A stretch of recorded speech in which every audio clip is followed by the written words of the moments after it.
आज हम विस्तृत चर्चा करेंगे अंधविश्वास और वैज्ञानिक सोच पर।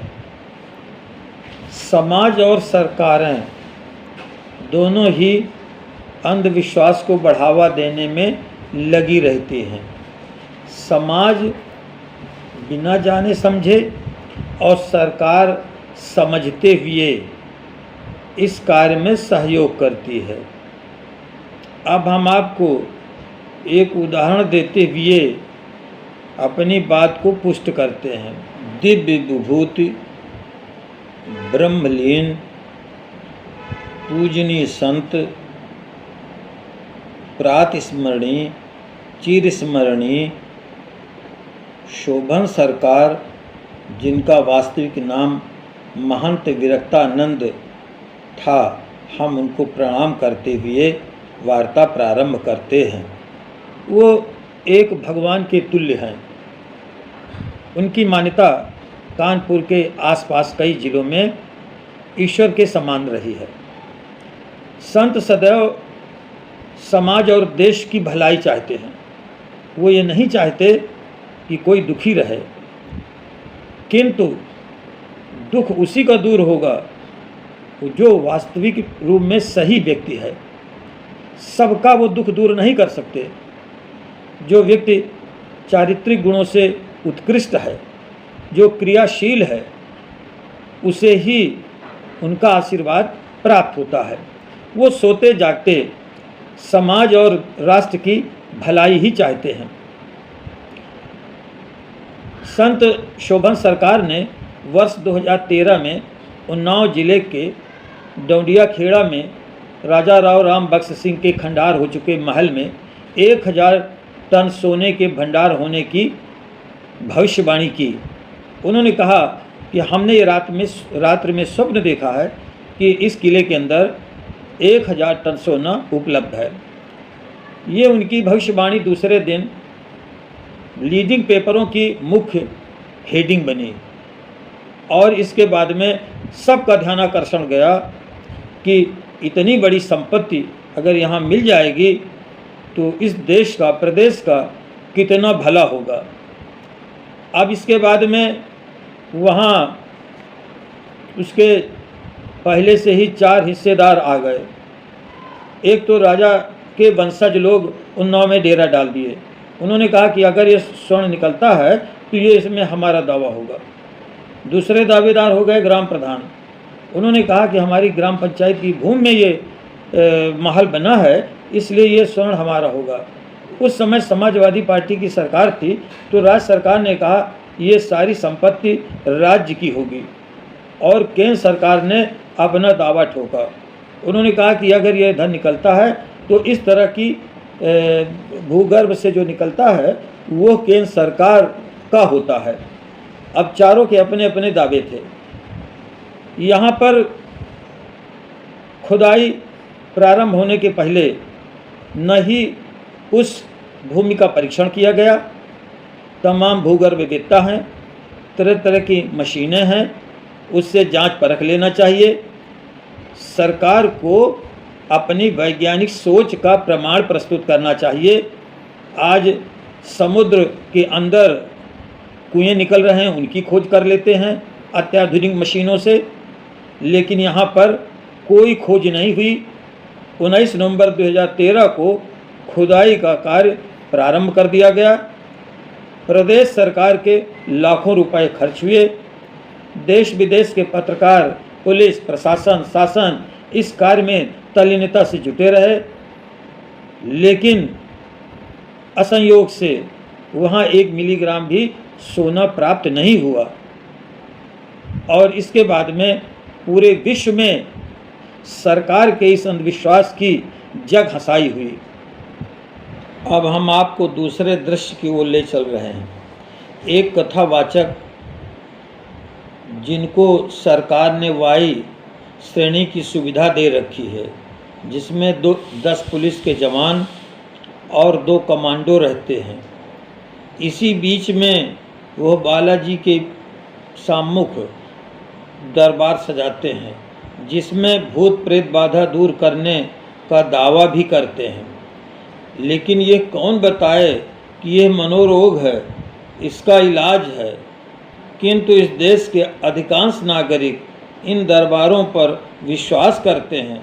अधिकांशतः गरीब जनता के पास पैसे नहीं होते, इसलिए ये अस्पतालों से, मेडिकल कॉलेजों में जाने से बचते हैं और वो सोचते हैं शायद इन्हीं दरबारों से ठीक हो जाए। अब आप देखिए वीडियो और चित्र।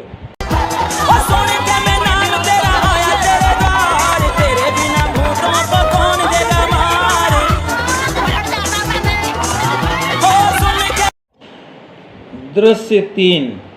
अब आपको एक ऐसे कथावाचक के पास ले चल रहे हैं जिनका दावा है कि रुद्राक्ष के एक दाने से सारी समस्याएं, सारे रोग दूर हो जाते हैं।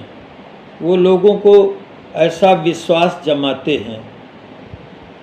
कहा जाता है कि जब तक सच जूते पहन रहा होता है तब तक झूठ आधी दुनिया की सैर कराता है। हम अगर आपसे कोई बात कहते हैं तो हमारे समर्थक, हमारे सब्सक्राइबर सैकड़ों में हैं और उनके सब्सक्राइबर समर्थक लाखों में हैं। अतः उनकी बात पर लोग ज़्यादा विश्वास करते हैं। बच्चों को एक टोटका भी बताते हैं कि यदि बेलपत्र को शहद लगाकर शिवलिंग पर चिपका दिया जाए तो इनका ज्ञान बढ़ जाएगा। इसके साथ साथ वो रुद्राक्ष बांटने के लिए एक बार बहुत बड़ी भीड़ इकट्ठा कर ली। जिला प्रशासन ने हाथ खड़े कर लिए। इसके बाद उस बार उनको बांटने के लिए निरस्त करना पड़ा। दोबारा फिर आयोजन स्थल में बांटने की पुकार हुई। जिसको रुद्राक्ष का एक दाना मिल जाता था तो साक्षात ऐसा प्रतीत होता था कि मानो वो नौकरी का अपॉइंटमेंट लेटर पा गया हो, इतनी उसको प्रसन्नता होती थी। दृश्य 4।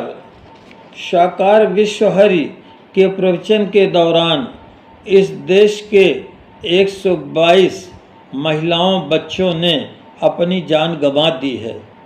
यहाँ चरण रज या गाड़ी से उड़ती धूल से सभी प्रकार के अनिष्ट दूर होने का विश्वास भक्तों द्वारा किया जाता है। हमारा केवल यह उद्देश्य है कि हम सबको जागरूक करें। किसी की आलोचना करना हमारा सिद्धांत नहीं है।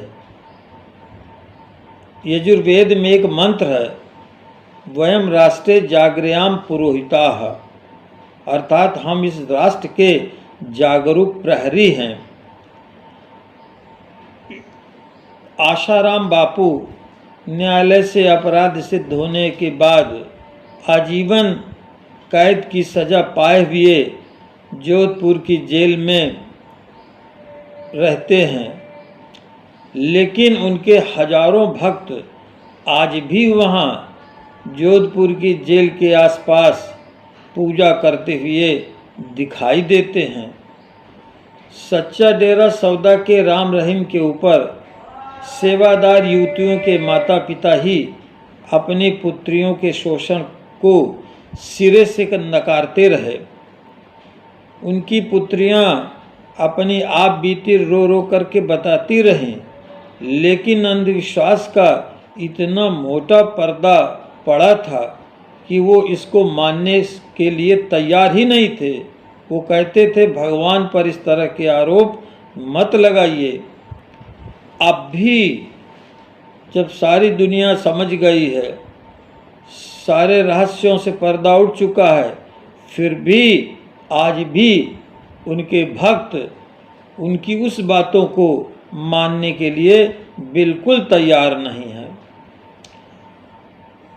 रविन्द्रनाथ टैगोर, जो नोबेल पुरस्कार विजेता हैं, राष्ट्रगान के रचयिता हैं, गीतांजलि में उन्होंने लिखा है, जहाँ विवेक की निर्मल धारा मृत परंपराओं के नीरस सुनसान रेगिस्तान में खो न गई हो, हे परमपिता, स्वतंत्रता के उस स्वर्ग में मेरे देश को जागृत कर दो। लेकिन दुर्भाग्य है कि देश अभी तक जागरूक नहीं हुआ है। अब आप उत्तराखंड के ज्योतिर्मठ के शंकराचार्य अभिमुक्तेश्वरानंद जी से आप अब उनके विचार सुन लीजिए। वो इस चमत्कार को सिरे से खारिज करते हैं और कहते हैं कोई भी ऐसा तंत्र मंत्र जादू टोना कुछ भी नहीं है जिससे कि सारे रोग दूर हो सकें। जो मौलवी, जो पादरी, जो महात्मा, जो सन्यासी, जो तांत्रिक, जो मांत्रिक, जो भी चमत्कार का दावा कर रहे हैं, हमने तो सबको आमंत्रित किया था कि भैया आओ, हमारी समस्या दूर करो ना। आप मजमा लगाते हो, भीड़ इकट्ठी करते हो, बहुत अच्छा है। जो सामने होता है उसकी बुद्धि को चमत्कृत कर देते हो, वो सोच नहीं पाता कि ये कैसे हो गया। यहाँ तक तो आप करते हो, ठीक है, लेकिन उसके बाद लाभ क्या होता है? कितने लोग आपसे ठीक हो जाते हैं, कितने लोगों की समस्या दूर हो जाती है, कितने लोग मुकदमा जीत जाते हैं, कितने लोग कैंसर और दूसरे लीवर की समस्या, टीबी सबसे परेशान हैं, वो कितने दूर हो जाते हैं। वो उसका डाटा तो ये लोग कोई दिखाते नहीं है कि देखिए ये है, और प्रामाणिक डाटा केवल कह देने से नहीं कि लाखों ठीक हो गए। किसको क्या स्टेज का था, क्या जांच कराई, फिर आपने कौन सी पद्धति अपनाई और फिर क्या हो गया। ऐसा एक प्रामाणिक डाटा इसके पास अगर इकट्ठा हो तो उसको दिखाएं। अब आप वैज्ञानिक संत प्रेमानंद जी के भी विचार सुन लीजिए।